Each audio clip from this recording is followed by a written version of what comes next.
look at what you've done with your life. You are an American. Okay. You have an American story. Okay. It's not about where you started, sir. It's about how you're finishing. Okay. It's about what you're doing. Okay. You give people hope. You give people, hey, I can fix myself. I can make myself better than I was yesterday. I can help other people become better. That's the country, Michael. Okay, that's the country. That's the person I want to be.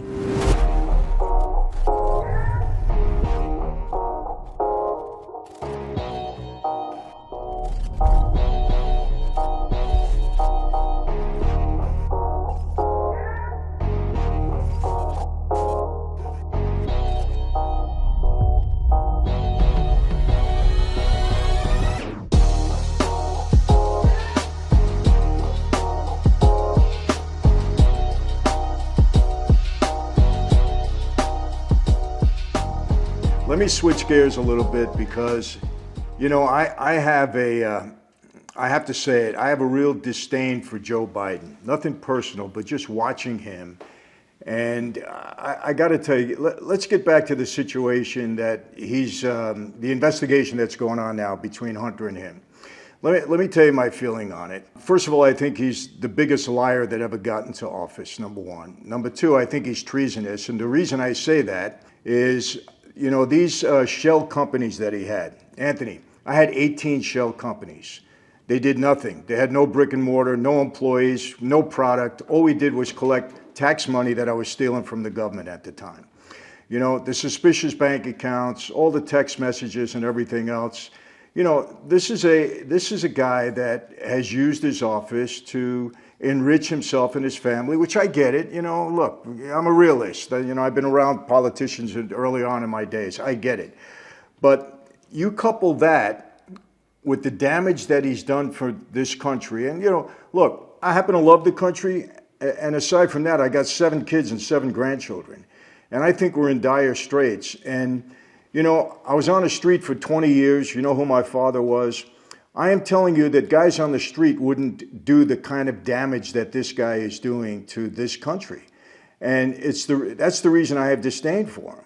You know, if somebody, you take an oath to be in office and you're providing for the welfare, the benefit, the protection of people that elected you and put their trust in you, and you just totally disregard that for your own personal benefit, and in the meantime, destroying the country. I mean, I just can't, I can't even look at this guy anymore. That's how I feel. And let me tell you this, I was a Trump supporter for one reason. I thought his policies were good for America. I thought he was narcissistic. I thought his tweets were ridiculous, unpresidential. He incited a lot of division in this country because of the way he responded to people on the other side. And I think that starts from the top and it trickles down to people. And the divisiveness, he played a big part in what's going on in this country now. And it's not good. So what do you think about that? I mean, you know, this investigation, I know they're blocking it in every which way they're possible. But to me, the evidence is coming out. It's just so clear with what he did because I had that experience. So I'm going to give you my reaction to it. Okay, they're all corrupt. I mean, that's the facts. You know that, and I know that. And there's just levels of corruption. You know, Nancy Pelosi, nice lady, but I mean, Nancy Pelosi has better performance in her stock market portfolio than the top hedge fund managers in the world. And they got these loopholes that they're able to manufacture a $170,000 job into $500 million of net worth. You know, so. You know, they're all corrupt. You know, the woman, Elizabeth Warren, she's like hiding behind her. She's coming off she's telling you not to use your Hummer, but she's flying around on a private jet. And then when the reporters catch her, she like hides behind her aide to hide the hypocrisy of the whole thing. So they're all corrupt. Okay. And, you know, Trump's a corrupt guy. I mean, obviously they're going hard at him. And, you know, where there's smoke, there's fire. He's probably got some bad stuff. And the Bidens obviously did some really stupid, regrettable things. Okay. But here's the problem. If you don't want to pay these people any money, particularly these career politicians, they're going to do this stuff. Okay. I got in trouble in Washington. You know what I said once? I said, you should change the system. The incentives suck. You have 535 people that are running the Congress.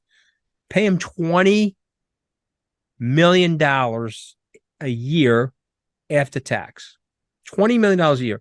That's $10.4 billion, $10.7 billion. But $10.7 billion, all they got to do is get together the 520, balance the budget. All you got to do is balance the budget. They would balance the budget in 15 seconds. You make $20 million a year. You can run 3 terms in the House of Representatives, 1 Senate term. You come out of there with 60, 70, $80 million, and you'll be the happiest person on the planet, and so will the country. But we don't do that. We paid a guy $180,000. Biden's getting $400,000 now as president, but he's like, excuse me, around $200,000 as a senator. And so now he's got to go to the lobbyists. He's got to get favors done for his family. They got to pay this guy. We got to give 10% for the big guy, but we'll hold it back. And they do all this stuff. They do this stuff because they're trying to stay competitive with the people that are in the private sector. So again, it's a terrible thing to say, and I'm probably going to get in trouble by everybody. It's why I can never be in politics. I'm too honest. They're all bad. It's not like, okay, Biden, you hate him. Okay, fine. But he's a garden variety politician, Michael. He's not like he's, they're all doing it. They are all doing it, and they've all done it. They indicted that one guy, the idiot from Buffalo. He was insider trading in his account. He was so excited. Chris, whatever his name is, he started telling his family members to do it. Like, no, that's only good for you. You're the congressman. You're allowed to legally do it, but these family members can't do it. You know what I mean? It's bonkers, my friend. It's bonkers. And the American people have had enough. You got smart guys out there like Joe Rogan. You got other guys out there that they're calling bullshit on this stuff. And the American people have had enough. So what's going to happen is you're going to get enough people pissed off. You're going to get knocked out of the system. The system will go through an upheaval. We're not a perfect country. And I know we think we're better than everybody else, but we're falling into the same traps as everybody else. If you don't get a Teddy Roosevelt in there, Teddy Roosevelt brought all those robber barons into the White House, said, you got to knock it off. You got to pay these people more money. Well, we don't want them to unionize. Let them unionize. Your house is going to have, 14 bathrooms. Now it'll have 13 bathrooms, but the 5 employees are going to have houses. Is that really that big of a deal? Knock it off. And it's happening again. It goes like this. You got to get some tough public servants to make it go like that. There's always going to be rich and poor people. The Bible said that. Okay, don't go by me. There will always be rich and poor people in our society. But give the people that want to work, your parents, you, me. I didn't start with anything, but I wanted to work, Michael. I want to make something of myself. So give those people the opportunity. Don't rig the system so terribly where they feel economically desperation or where they can't get ahead, because then they're going to try to turn over the system. You see what I mean? Yeah, no, I get it. It's terrible, Michael. It's terrible. I think with Biden, the reason it gets to me the way it does is because of the destruction he's doing to the country, aside from the money that he stole or whatever he's doing. He's hurt the culture of the country. See, what I don't like about what the president has done is he's demolishing the culture of the country. It's us and them, and it's tribalism. This started, you could go back. I mean, you had rough and tumble the whole way through. Gingrich and Clinton were killing each other, but at least they got along enough to get the budget balanced. The last balanced budget, we had a surplus in 2000. I think Bush, if I'm being honest, I think he mishandled the war. History is going to judge it very poorly. He overreacted. You spent $8 trillion. We didn't get anything for it. So obviously that didn't work. People could say whatever they want. They get mad at me for telling the truth, but that's the truth. And then that created Obama. And Obama, let's face it, he was hard, man. Even his own people, when Trump won, his own people said, well, that was a white lash. He had such an overbite about what he was doing. He charged up the country racially. Obama has to look in the mirror every morning and say, I created Donald Trump. If he really wants to be honest with himself, he's going to say, wow, my policies were so heavy-handed that I ended up creating Donald Trump. I could have made society incrementally better, and I could have helped everybody, but I was too heavy-handed, and so we had a white lash, right? Yeah, and that's what happened. Van Jones, the black correspondent from CNN, called it a white lash on election night. And then Trump is completely pots, right? Tutte pazzo. He's crazy. He totally mishandles himself. And so he blows a historic opportunity to be this post-partisan transformational president. He goes the other way. So he torques up all the white shit. You had Obama on the other side, and we're smashing into each other now. And there's no strength in the Biden leadership to bring the country back together, to calm everybody down, offer something fair to each side, and calm everybody down. He's not doing it. So, we got to get him out of there too. But where are you going to go? You're going to go back to Trump? It'd be a disaster. I would take you have demented and dementia. I'm going with dementia over demented because, at least we will still have a democracy. We'll try again in 2028. Demented will try to take out the democracy. I know his personality. He was moving hard on January 6th, man. Moving hard. Well, I don't know. We might disagree on that. To me, another 4 years of Biden. I got to tell you this. I'm very optimistic. I'm just saying. Okay, let me rephrase it because I don't want either of them. Okay, I don't want either of them. You tell me we're going to get Glenn Youngkin. I'm ready to go. Yeah, Ron DeSantis. I'll vote for the guy. Go work for him. Chris Christie, no problem. Nikki Haley, I got no problem. These are experienced people that are serious. They'll do the work. And they're not just looking for the attention, Michael. Yeah. Trump is about attention and money. No, I get your point. But I hear you. I know why my Italian friends are into Trump and hate Biden, and I get the whole thing. I just was too close to Trump. See, I know how crazy he is when he's talking about bombing Tehran in the Situation Room, and we're like, there's 4.5 million innocent people in Tehran. I know you don't like the regime, but we're gonna kill innocent. We're gonna incinerate innocent babies with a nuke. Oh, we have to show strength. And you got Rex Tillerson calling him a fucking idiot and saying that we're going to have to get the 25th Amendment in here to invoke the insanity clause. And then, I mean, you can't, I'm telling you. No, that's wrong. I'm telling you, you can't have that guy running it. He'll really hurt us. I'm not saying Biden isn't hurting us because he is, but you got to change it. You got to hope and pray that we can get a break here where Biden, he's got 5 good hours a day. His staff tells people honestly that he's working 3 hours a day. He's coherent for 5 hours a day. They got to get him rest and they got to get him off the stage and they got to get. He's 80 years old. He's worked his life. He's had people tragically die on him, sir. He had a car crash that killed his first wife, one of his kids. The older kids got, parentless because of the tragedy. He had his son die from the brain tumor, Beau Biden. This stuff wears on you, it ages you. And he's now running the president. It's a very hard job. We both know it, right? He should not be. He should be, if he really loved the country, he said, I'm 80. I, did my thing, but I'm leaving because I'm 80. And we got to get somebody else to run as a Democrat. Exactly. Let me ask you this, and then I'll wrap it up. I know you got to go.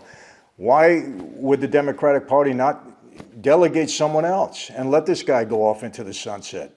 What's their fear of that? They don't want anybody to challenge him.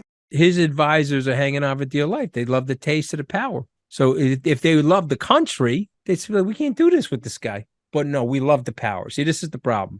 There were guys that came out of the Second World War. Bob Dole said, I came out of the Second War. I got wounded in Salerno. I love the country. So, I'm going to try to do the right thing for the country. That generation is gone, Michael. They're gone. Okay, you could hate Bob Dole. He said something beautiful about George McGovern. He said, I disagree with every one of his policies. Okay. He was a Democrat on the left. I was a Republican on the right. But we fought together in Europe. He loves the country. He's trying to do the right thing for the country. There was a very famous essay George McGovern wrote. He tried to open up this bed and breakfast in Connecticut, and it failed because there was too much regulation. And he wrote an op-ed in the Wall Street Journal. He said, I wish I had been a business owner when I was in the Congress because I was supporting all this over-regulation, and it caused my business to fail. We had too much regulation. And Bob Dole wrote, you know what? This guy's a patriot. He admitted that he got something wrong while he was in office. So you had different people. They fought for the country. They came out of a Higgins boat getting shot at by Germans. Some of them died. Some of them survived. And the ones that came back, they loved the country, supported the country. These people, hey, what's in it for me? And enough of me talking about me. What do you think of me? That's what they are, Michael. No, I agree with that. We're on the same page. I'm going to let you wrap it up. I know you have to go, but I want to end it with this. I have the same feeling that you have. I think this generation is lost. It might be too far gone, in my opinion. And I'm a very optimistic guy. I feel that I can always overcome everything. I really have a very pessimistic view of America and what our future is. I think that we might. So I'm gonna end it on this then. Okay, I want you to hear this. Okay, you ready? My father died on Friday, September the 15th. So last week, at the age of 88, his heart finally failed. He had congestive heart failure, and he died peacefully, God bless him. And he was a hard worker. He worked on a crane for 42 years, a blue-collar guy, chain smoker, hard guy, okay? And we buried him on Tuesday. And I said to the congregation that my daughter is getting her Italian citizenship, and you have to fill out this paperwork to describe your lineage. And so the lawyer came to me, he said, I want to tell you that the Italians way back, they used the Napoleonic code. And so it goes back to 1790. And I'm going to give you the occupations of your ancestors, your grandfather, Alessandro Scaramucci, coal miner, Scranton, Pennsylvania. This person, Santino Scaramucci, day worker. And he was going back. Ready, Michael? Peasant. Day worker, chicken farmer, peasant. Now we're going back into like the 1810s. You ready? Feudal farmer, which is basically being a serf or a slave.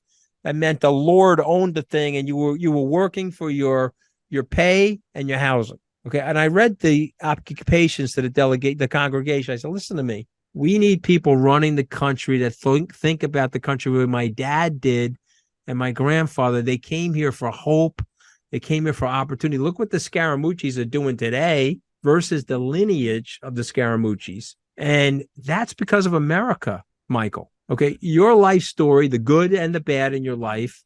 And I'm so happy for you in terms of the trajectory of your life and where you are. And I believe some of the pain and the ordeal of your life has set you up for this moment to help other people. Your motivational speaking, your inspiration, the way you talk to people, your directness, the love that you have for other people. That's all come from the challenges that have happened in your life. And you can never give up on America. We can never, ever give up on America because we're products of this. Okay, you and I, God forbid, we'd be in the town of our grandparents, smoking a cigarillo, a couple of teeth mitching, playing bocce, drinking espresso. Or we could be here in America doing what we're doing. So we cannot be pessimistic. We have to be optimistic. We have to talk to people about the America that we know we can be. Maybe not the America that we are right now, but the America we know we can be, this aspirational America that's inclusive and it helps people get to where they want to go. Well, I appreciate that. That might give me a different outlook on it, but you're right on. And I look at it that generation is gone, but there's still some of us here, and you're right. We can. But look at what you've done with your life. You are an American. Okay. You have an American story. Okay. It's not about where you started, sir. It's about how you're finishing. Okay. It's about what you're doing. Okay. You give people hope. You give people, hey, I can fix myself. I can make myself better than I was yesterday. I can help other people become better. That's the country, Michael. Okay, that's the country. That's the person I want to be. So there it is. And like I said in the opening, I could have sat and spoken to him for hours. I love his perspective. Very intelligent, very insightful. He really knows what's going on in politics today and with the issues that are affecting our lives. And I like what he had to say. He kind of, people, that I've been a Trump supporter with respect to his policies. Again, I just thought his policies were good for America. I have some issues with the way he handles himself. I've said that. I didn't like all the Twitter nonsense that went on. I didn't like, the divisiveness that I thought that he brought to this country, he helped bring to this country. But Anthony had a very, very good take on Trump, and he had a very good take on some of the things that are going on in America. One thing I really liked, he enlightened me in that I said, I have a pessimistic view in some ways of what's going on in America, and I like what he had to say about America. He's a patriot, and so am I, believe it or not. I love this country, and I want this country to be, the country that offered me so much opportunity. I want it the same way for my kids and my grandkids. So I hope you enjoyed it. We're definitely going to get back on again because there's a lot more that we can cover and discuss. So that's it for today. How do I always leave you? Same way. It's never going to change. Be safe. Be healthy. God bless every one of you, and God bless the America that we all love. Yes. See you next time.